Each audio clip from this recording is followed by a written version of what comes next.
Good afternoon, everybody. Let me start off by saying that I was sorely tempted to wear a tan suit today for my last press conference, but Michelle, whose fashion sense is a little better than mine, tells me that's not appropriate in January.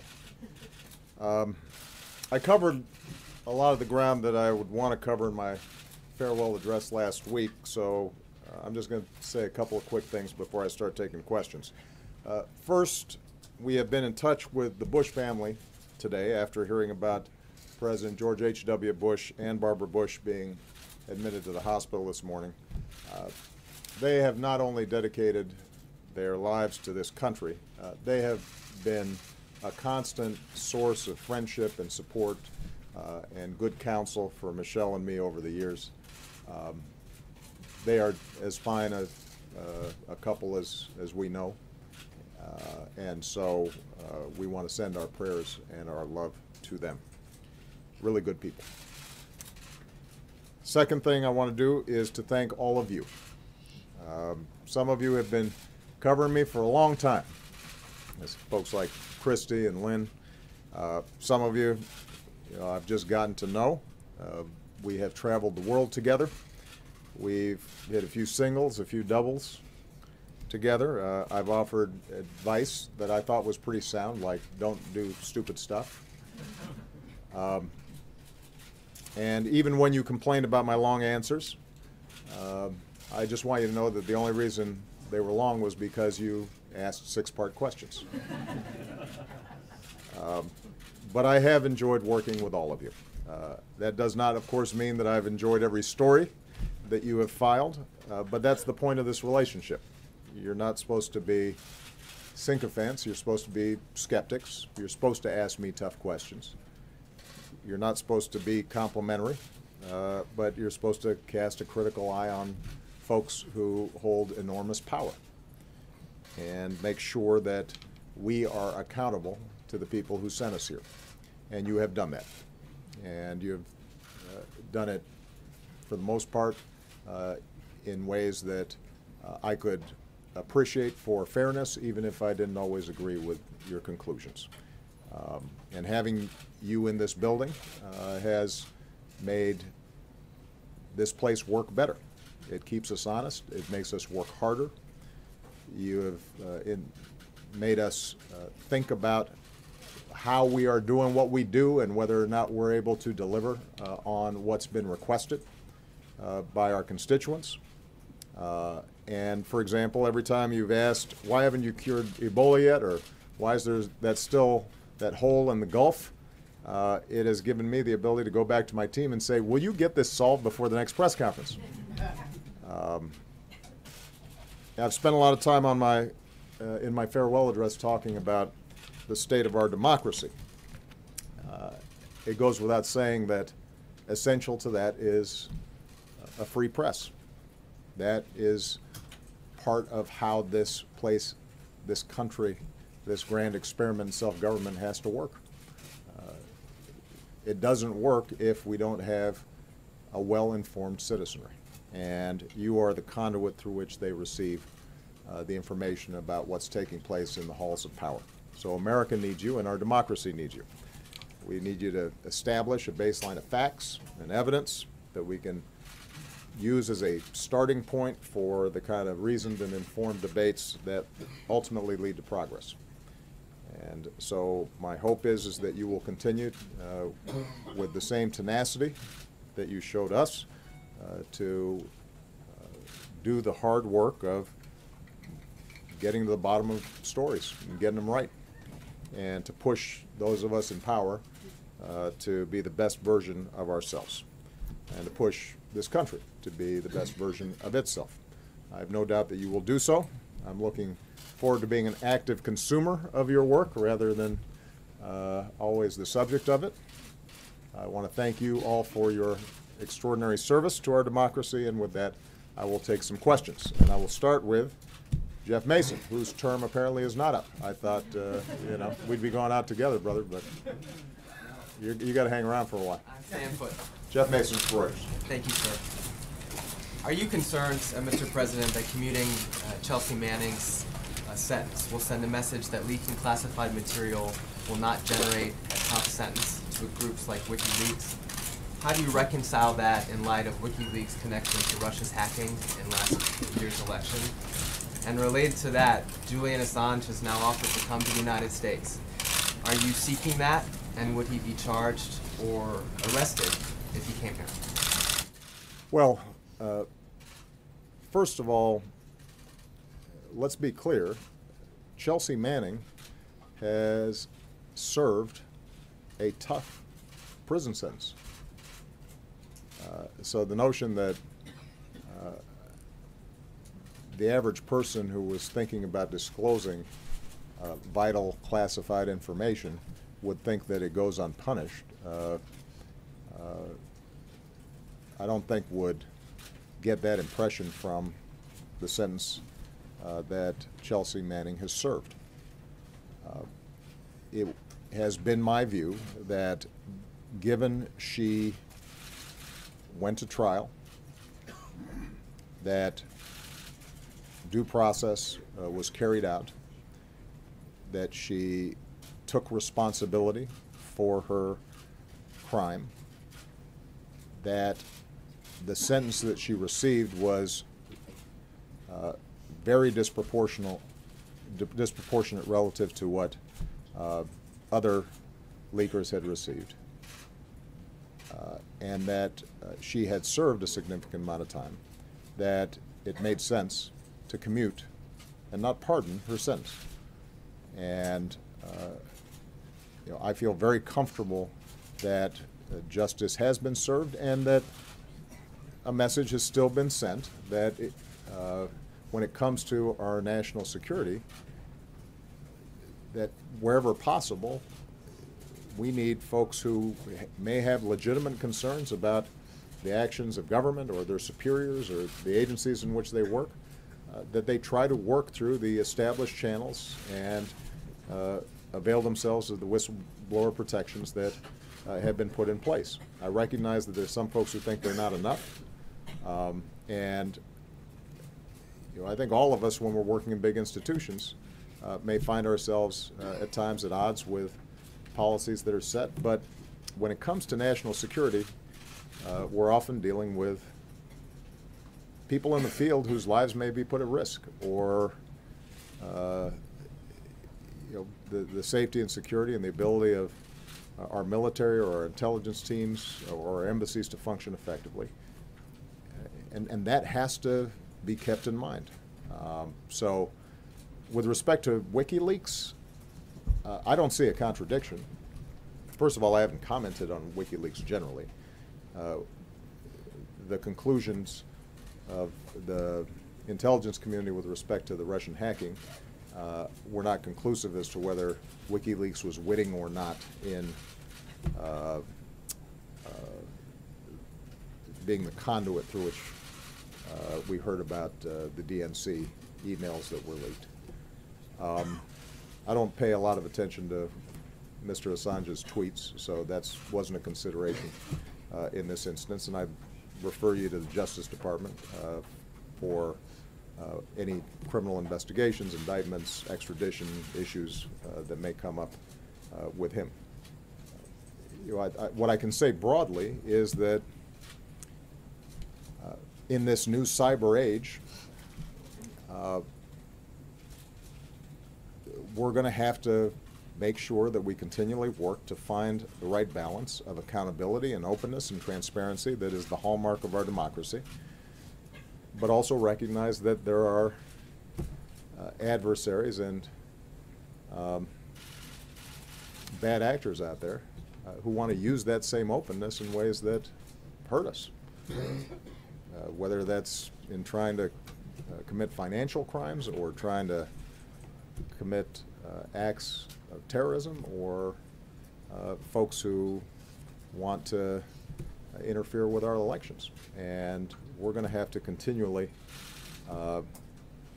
build the kind of architecture to make sure the best of our democracy is preserved, that our national security and intelligence agencies have the ability to carry out policy without advertising to our adversaries what it is that we're doing, but do so in a way that still keeps citizens up to speed on what their government's doing on their behalf.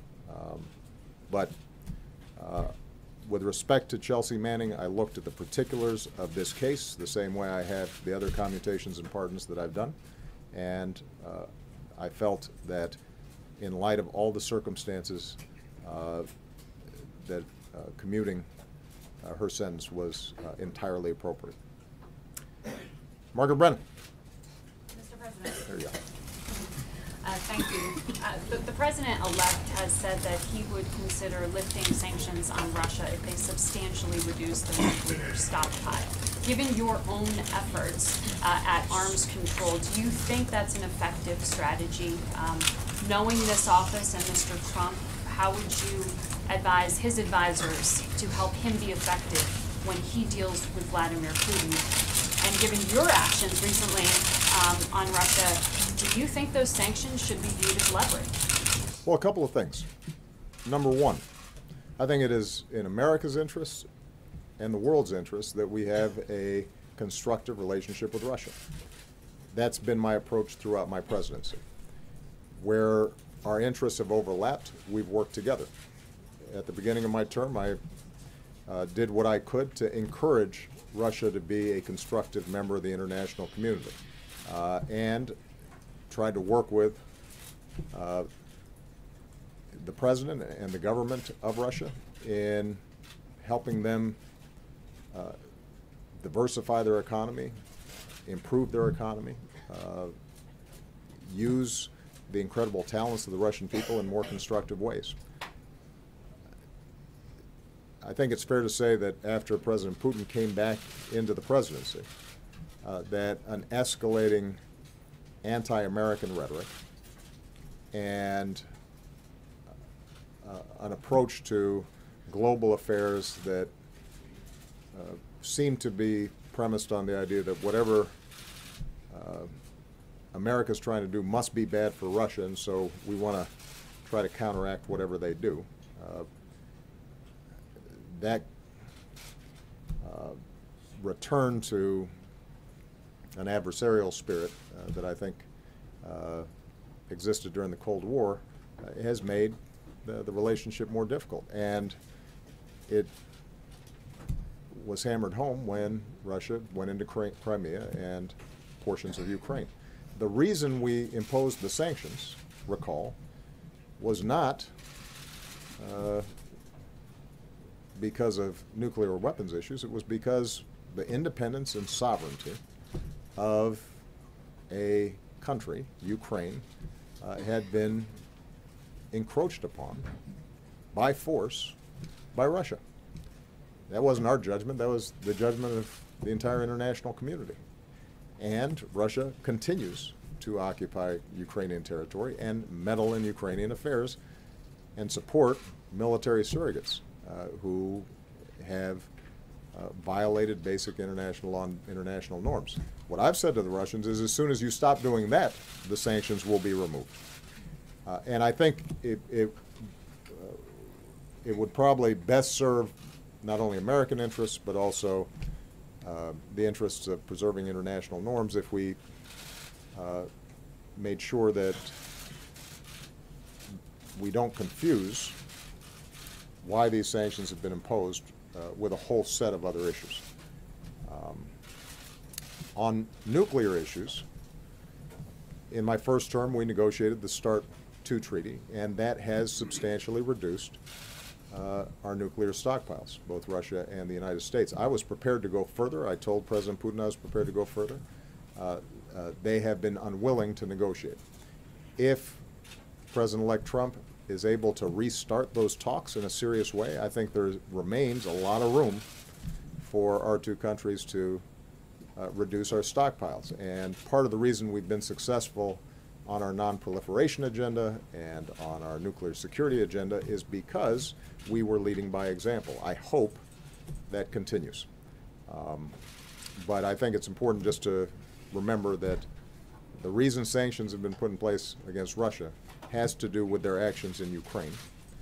And it is important for the United States to stand up for the basic principle that big countries don't go around and invade and bully smaller countries.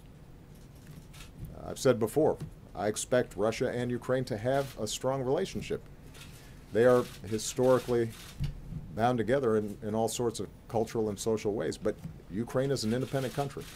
And this is a good example of the vital role that America has to continue to play around the world in preserving basic norms and values, whether it's advocating on behalf of human rights, advocating on behalf of women's rights, advocating on behalf of freedom of the press.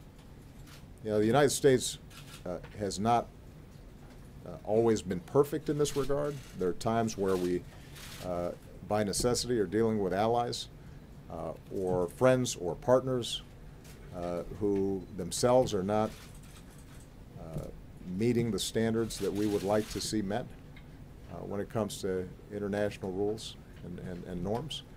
But I can tell you that in every multilateral setting, in the United Nations, in the G20 and the G7, the United States typically has been on the right side of these issues. And it is important for us to continue to be on the right side of these issues, because if we, the largest, strongest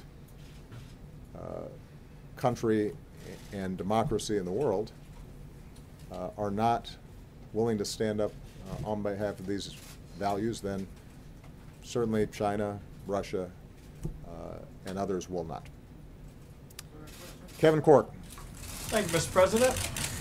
You have been a strong supporter of the idea of a peaceful transfer of power, demonstrated not terribly far from here out in the Rose Garden. And yet, even as you and I speak, there are more than 6 Democrats that are going to boycott the inauguration of the incoming president.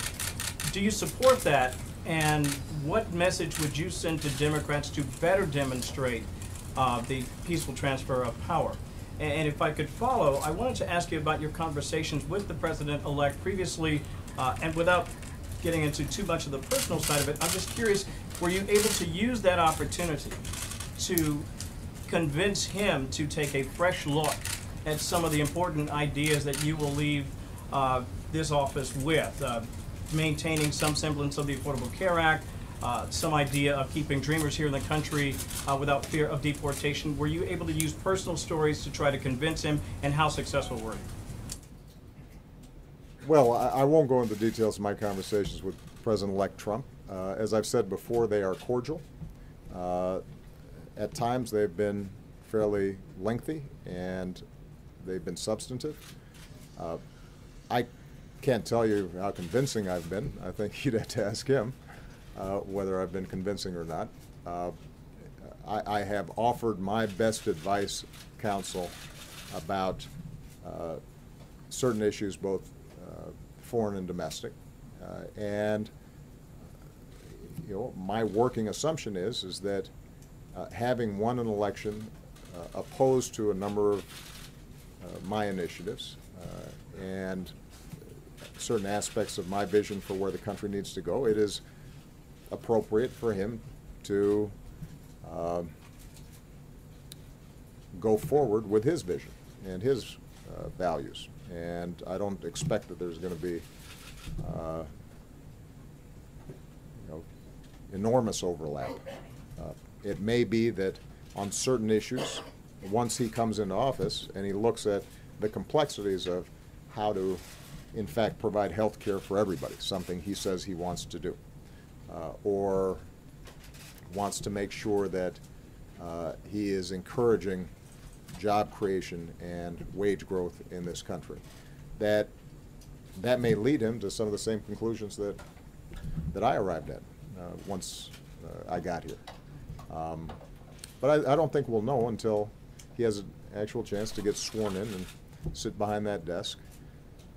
And I think a lot of his views are going to be shaped by his advisors, the people around him, which is why it's important to pay attention to these confirmation hearings. I can tell you that, and this is something I have told him, that this is a job of such magnitude that you can't do it by yourself. You are enormously reliant on a team. Your cabinet, your senior White House staff, all the way to fairly junior folks in their 20s and 30s, but who are executing on significant responsibilities. And so how you put a team together to make sure that they're getting you the best information and they are teeing up the options from which you will ultimately make decisions, that's probably the most useful advice, the most constructive advice that I've been able to give him. That if you find yourself isolated because the process breaks down, or if you're only hearing from people who agree with you on everything, or if you haven't created a process that is fact-checking and probing and asking hard questions about policies or promises that you've made, that's when you start making mistakes.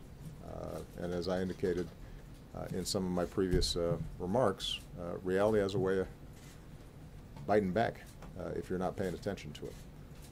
With respect to the inauguration, I'm not going to comment on those issues. All I know is I'm going to be there. So is Michelle. And I have been checking the weather, and I'm heartened by the fact that it won't be as cold as my first inauguration, because that was cold. Jen Rodriguez. Right here, Mr. President, thank you very much. You have said that you would come back to fight for the Dreamers. You said that a couple of weeks ago. Are you fearful for the status of those Dreamers, the future of the young immigrants and all immigrants in this country with the new administration? And what did you mean when you said you would come back? Would you lobby Congress, maybe explore the political arena again? And if I may ask you a second question, why did you take action on dry food, wet food, a week ago? Well, let me be absolutely clear. I did not mean that I was going to be running for anything anytime soon. So, no, what I meant is that it's important for me to take some time to process this amazing experience that we've gone through, to make sure that my wife, with whom I will be celebrating a 25th anniversary this year, is willing to re-up and put up with me for a little bit longer. I want to do some writing. I want to be quiet a little bit and not hear myself talk so darn much. I want to spend precious time with my girls. So those are my priorities this year. But as I said before, I'm still a citizen. And I think it is important for Democrats or progressives who feel that they came out on the wrong side of this election to be able to distinguish between the normal back and forth ebb and flow of policy. Are we going to raise taxes? Are we going to lower taxes? Are we going to, expand this program or eliminate this program? How concerned are we about air pollution or climate change? Those are all normal parts of the debate.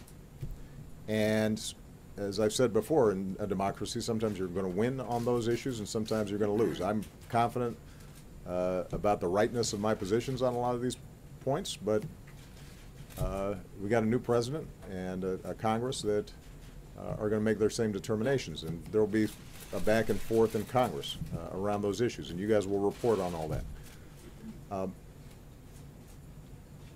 But there's a difference between that normal functioning of politics and certain issues or certain moments where I think our core values may be at stake.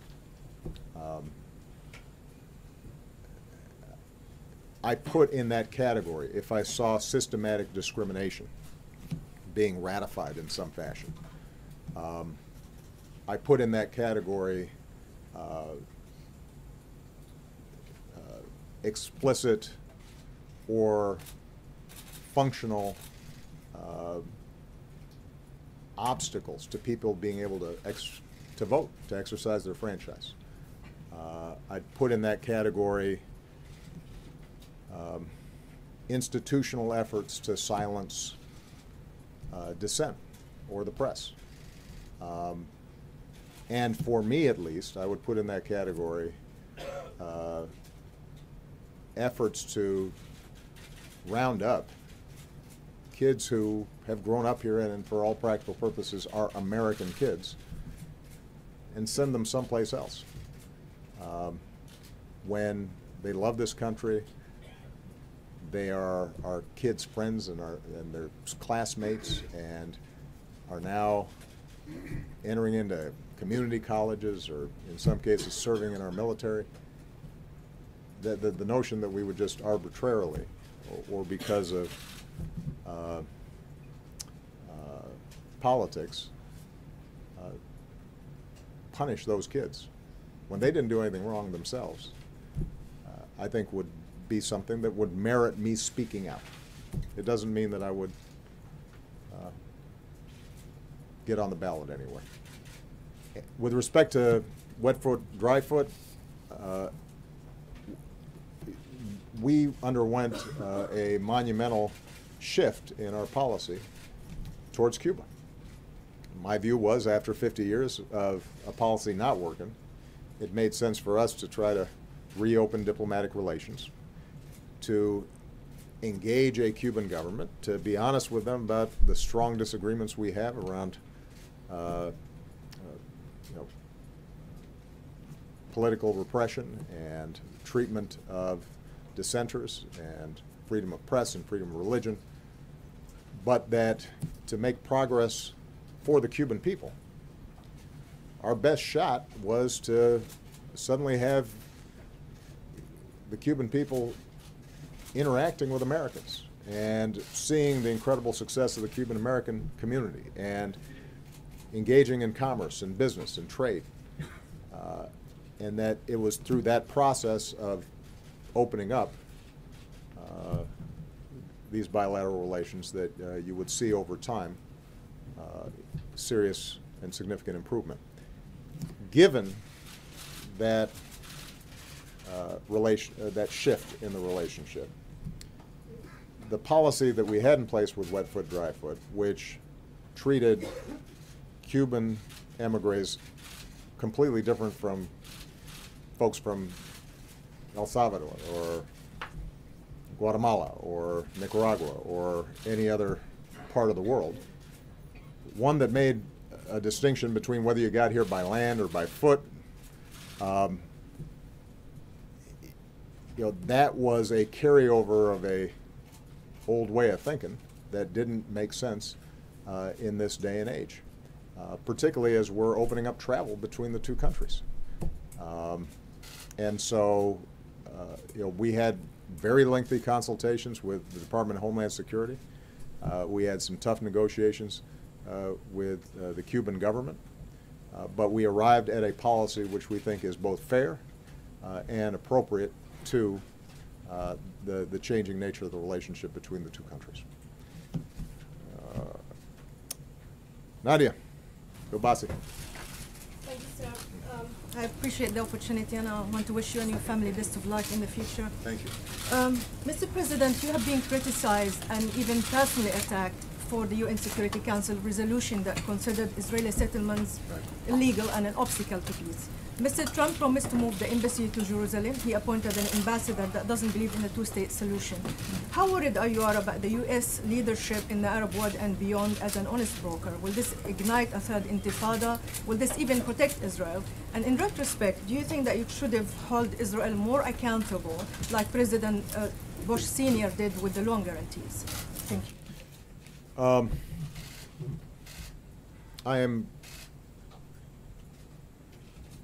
I continue to be significantly worried about the Israeli-Palestinian issue. And I'm worried about it both because I think the status quo is unsustainable, that it is dangerous for Israel, that it is bad for Palestinians, it is bad for the region, and it is bad for America's national security. I came into this office wanting to do everything I could to encourage serious peace talks between Israelis and Palestinians. And we invested a lot of energy, a lot of time, a lot of effort. First year, second year, all the way until last year. Ultimately, what has always been clear is that we cannot force the parties to arrive at peace. What we can do is facilitate, provide a platform, encourage, but we can't force them to do it. But in light of shifts in Israeli politics and Palestinian politics, a rightward drift in Israeli politics, a weakening of President Abbas's ability to move and take risks on behalf of peace in the Palestinian territories, in light of all the dangers that have emerged in the region and the understandable fears that Israelis may have about the chaos and rise of groups like ISIL and the deterioration of Syria. In light of all those things, what we at least wanted to do, understanding that the two parties wouldn't actually arrive at a final status agreement, is to preserve the possibility of a two-state solution, because we do not see an alternative to it. And I've said this directly to Prime Minister Netanyahu. I've said it inside of Israel. I've said it to Palestinians as well. I don't see how this issue gets resolved in a way that maintains Israel as both Jewish and a democracy. Because if you do not have two states, then in some form or fashion you are extending an occupation. Functionally, you end up having one state in which millions of people are disenfranchised and operate as second-class occupant or residents. You can't even call them citizens necessarily. And so the goal of the resolution was to simply say that the settlements, the growth of the settlements, are creating a reality on the ground that increasingly will make a two-state solution impossible. And we believed, consistent with the position that had been taken with previous U.S. administrations for decades now, that it was important for us to send a signal, a wake-up call, that this moment may be passing. And Israeli voters and Palestinians need to understand that this moment may be passing. And hopefully that then creates a debate inside both Israeli and Palestinian communities that won't result immediately in peace, but at least will lead to a more sober assessment of what the alternatives are. So the president-elect will have his own policy. The ambassador or the candidate for the ambassadorship obviously has very different views than I do. That is their prerogative. That's part of what happens after elections. And I think my views are clear. We'll see how their approach plays itself out. I don't want to project today what could end up happening, but obviously it's a volatile environment. What we've seen in the past is when sudden unilateral moves are made that speak to some of the core issues and sensitivities of either side, that can be explosive. And what we've tried to do in the transition is just to provide the context in which the president-elect may want to make some of these decisions. Well, that's part of what we've tried to indicate to the incoming team in our transition process is pay attention to this, because this is volatile stuff. People feel deeply and passionately about this, and as I've said, I think many times, the actions that we take have enormous consequences and ramifications. We're the biggest kid on the block, and I think it is right and appropriate for a new president to test old assumptions and re-examine the old ways of doing things. But if you're going to make big shifts in policy, just make sure you thought it through and understand that there are going to be consequences, and actions typically create reactions, and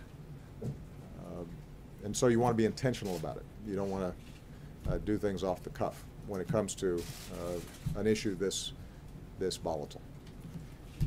Chris Johnson. Chris Johnson. On LGBT rights. I'm sorry. Where's Chris? I'm right here in the There back, you go. President. I'm sorry. Didn't see. On LGBT rights, we've seen a lot of achievements over the past 8 years, including signing hate crime protection legislation, Don't Ask, Don't Tell repeal, marriage equality nationwide, and ensuring transgender people feel visible and respected. How do you think LGBT rights will rank in terms of your accomplishments and your legacy? And how confident are you that progress will endure or continue under the president-elect? I could not be prouder of the transformation that's taken place in our society just in the last decade. And I've said before, I think we made some useful contributions to it, but the primary heroes in this stage of our growth as a democracy and a society are all the individual activists and sons and daughters and couples who courageously said, this is who I am and I'm proud of it. And that opened people's minds and opened their hearts. And eventually, laws caught up. But I don't think any of that would have happened without the activism, in some cases loud and noisy, but in some cases just quiet and very personal. And I think that what we did as an administration was to help the society to move in a better direction, but to do so in a way that didn't create an enormous backlash and was systematic and respectful of the fact that, in some cases these issues were controversial. I think that the way we handled, for example, Don't Ask, Don't Tell, being methodical about it, working with the Joint Chiefs, making sure that we showed this would not have an impact on the effectiveness of the greatest military on earth. And then to have Defense Secretary and Bob Gates and a Chairman Mike Mullen and the Joint Chiefs who were open to evidence and ultimately worked with me to do the right thing. I am proud of that. But again, none of that would have happened without this incredible transformation that was happening in society out there. When I gave Ellen the Presidential Medal of Freedom, I meant what I said. I think somebody that kind and likable projecting into living rooms around the country, that changed attitudes. And that wasn't easy to do for her. And that's just one small example of what was happening in countless communities all across the country. So I'm proud that that in certain places we maybe provided a good block downfield to help the movement advance. I don't think it is something that will be reversible because American society has changed. The attitudes of young people in particular have changed. That doesn't mean there aren't going to be some fights that are important. Legal issues, issues surrounding transgender persons. There's still going to be some battles that need to take place. But if you talk to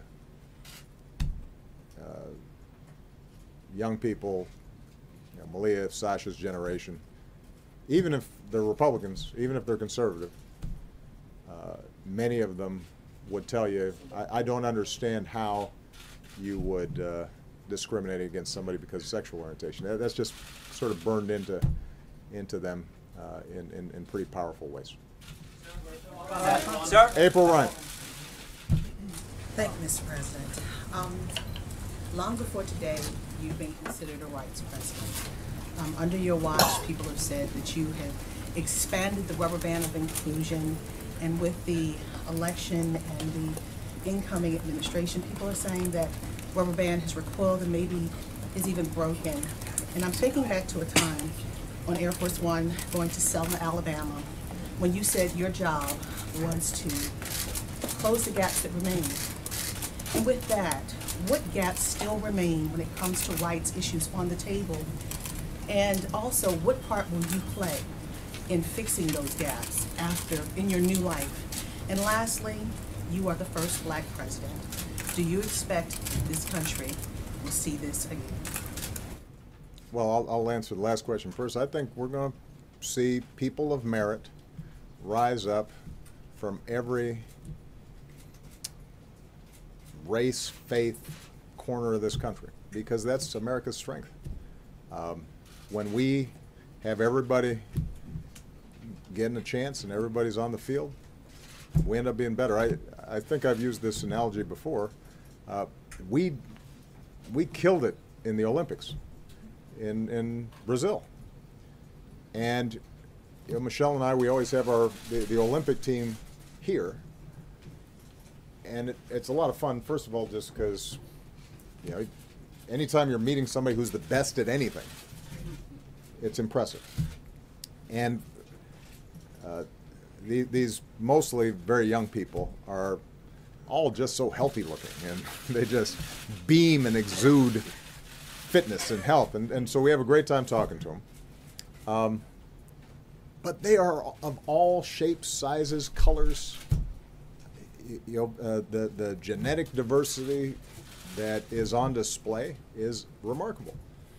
And if you look at a Simone Biles, and then you look at a Michael Phelps, they're completely different.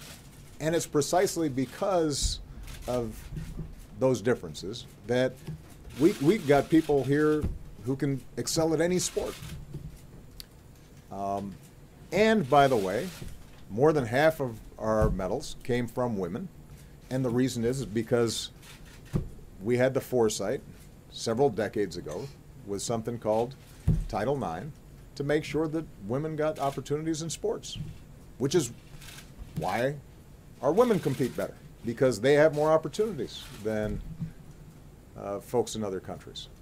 So I use that as a metaphor, and if in fact we continue to keep opportunity open to everybody, then yeah, we're going to have a woman president, we're going to have a Latino president, and we'll have a Jewish president, a Hindu president.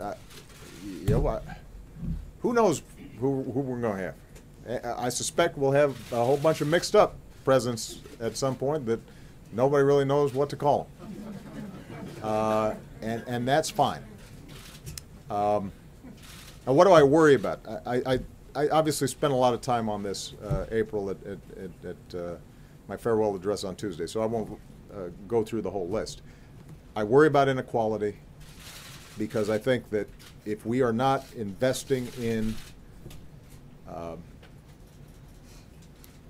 making sure everybody plays a role in this economy, the economy will not grow as fast, and I think it will also lead to further and further separation between us as Americans, and not just along racial lines.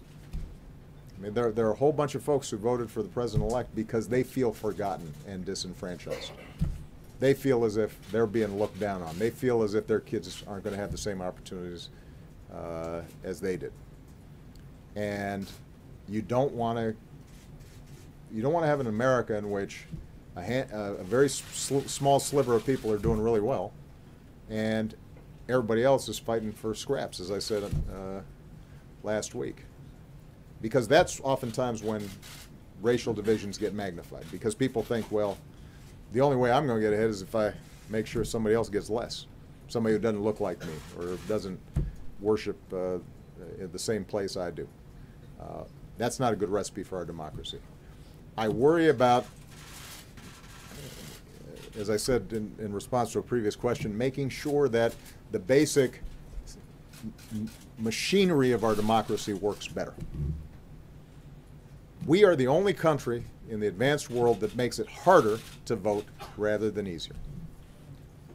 And that dates back. There's an ugly history to that we should not be shy about talking about. Voting rights? Yes, I'm talking about voting rights. The reason that we are the only country among advanced democracies that makes it harder to vote is it traces directly back to Jim Crow and the legacy of slavery. And it became sort of acceptable to restrict the franchise. And that's not who we are. That shouldn't be who we are. That's not when America works best. So I hope that people pay a lot of attention to making sure that everybody has a chance to vote. Make it easier, not harder.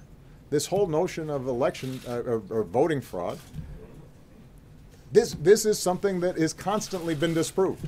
This is fake news.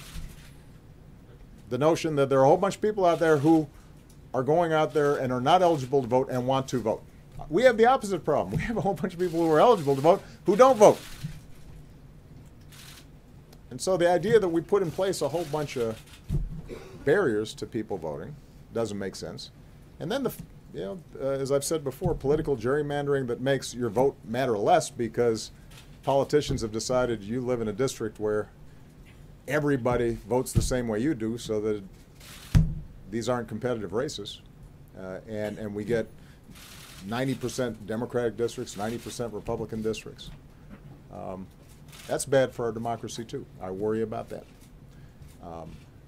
I think it is very important for us to make sure that our criminal justice system is fair and just, but I also think it's also very important to make sure that it is not politicized, that it maintains an integrity that is outside of partisan politics at every level. I think at some point we're going to have to spend, and this will require some action by the Supreme Court, we have to re-examine just the flood of endless money that goes into our politics, which I think is very unhealthy. So there are a whole bunch of things I worry about there. And as I said in my speech on Tuesday, we got more work to do on race. It is not, it is simply not true that things have gotten worse. They haven't. Things are getting better.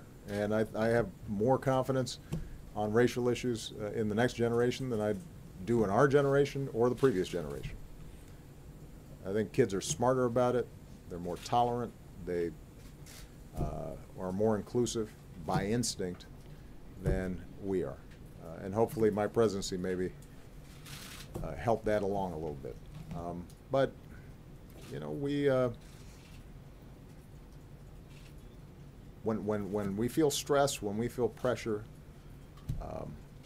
when we're just fed information that encourages some of our worst instincts, we tend to fall back into some of the old racial fears and racial divisions and racial stereotypes, and it's very hard for us to break out of those and to listen and to think about people as people. and imagine being in that person's shoes. And by the way, it's no longer a black and white issue alone. You got Hispanic folks, and you got Asian folks, and this is not just the same old battles. We got this stew that's bubbling up of people from everywhere, and we're going to have to make sure that we, in our own lives, in our own families and workplaces, do a better job of treating everybody with basic respect and understanding that not everybody starts off in the same situation, and imagining what would it be like if you were born in an inner city and had no job prospects anywhere within a 20-mile radius. Or how does it feel being born in some rural county where there's no job opportunities in 20-mile radius, and seeing those two things as connected as opposed to separate. So, we got work to do, but overall, I think on this front, the trend lines ultimately I think will be good. Christy Parsons. And Christy, you are going to get the last question. Christy is, I've been knowing her since Springfield, Illinois. When I was a state senator, she listened to what I had to say.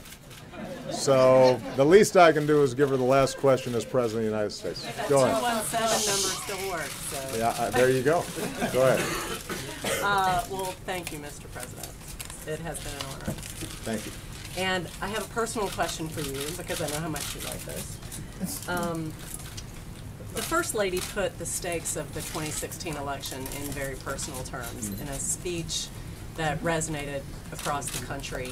And she really spoke the concerns of a lot of women, LGBT folks, people of color, many others. And so I wonder now how you and the First Lady are talking to your daughters about the meaning of this election and how you interpret it for yourself and for them.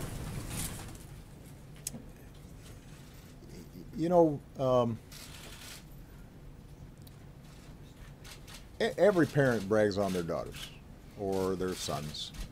If your mom and dad don't brag on you, you got problems. But man, my daughters are something. And they just surprise and enchant and impress me more and more every single day as they grow up.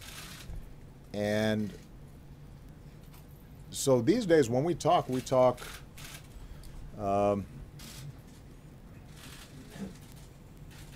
as parent to child, but also we learn from them. And I think it was really interesting to see how Malia and Sasha reacted. They were disappointed. They paid attention to what their mom said during the campaign and believed it because it's consistent with what we've tried to teach them in our household and what I've tried to model as a father with their mom and what we've asked them to expect from future boyfriends or spouses. But what we've also tried to teach them is resilience, and we've tried to teach them hope, and that the only thing that is the end of the world is the end of the world. And so you get knocked down, you get up, brush yourself off, and you get back to work. And that tended to be their attitude. I think neither of them intend to pursue a future of politics, and in that too, I think their mother's influence shows. But both of them have grown up in an environment where I think they could not help but be patriotic to love this country deeply, to see that it's flawed, but see that they have responsibilities to fix it, and that they need to be active citizens, and they have to be in a position to talk to their friends and their teachers and their future coworkers in ways that try to shed some light as opposed to just generate a lot of sound and fury. And I expect that's what they're going to do. They do not, they don't mope. And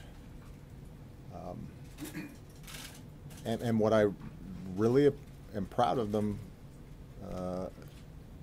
but what makes me proudest about them is that they also don't get cynical about it. They have not assumed because their side didn't win or because some of the values that they care about don't seem as if they were vindicated, that automatically America has somehow rejected them or rejected their values. Or I don't think they feel that way. I think they have, in part through osmosis, in part through dinner time conversations, appreciated the fact that this is a big, complicated country and democracy is messy and it doesn't always work exactly the way you might want. It doesn't guarantee certain outcomes. But if you're engaged and you're involved, then there are a lot more good people than bad in this country. And there's a core decency to this country. And that they got to be a part of lifting that up. And I expect they will be. And in that sense, they are representative of this generation that makes me really optimistic. I've been asked, I've had some off-the-record conversations with some journalists where they said, okay, you seem like you're okay, but really, what are you thinking? And I've said, no, what I'm saying really is what I think. I believe in this country. I believe in the American people. I believe that people are more good than bad. I believe tragic things happen. I think there's evil in the world. But I think that at the end of the day, if we work hard and if we're true to those things in us that feel true and feel right, that the world gets a little better each time. That's what this presidency has tried to be about. And I see that in the young people I've worked with. I couldn't be prouder of them. And so this is not just a matter of no drama Obama. This is what I really believe. It is true that behind closed doors I curse more than I do publicly. And sometimes I get mad and frustrated like everybody else does. But at my core, I think we're going to be okay. We just have to fight for it. We have to work for it and not take it for granted. And I know that you will help us do that. Thank you very much, press corps. Good luck. Legitimacy at all as this president?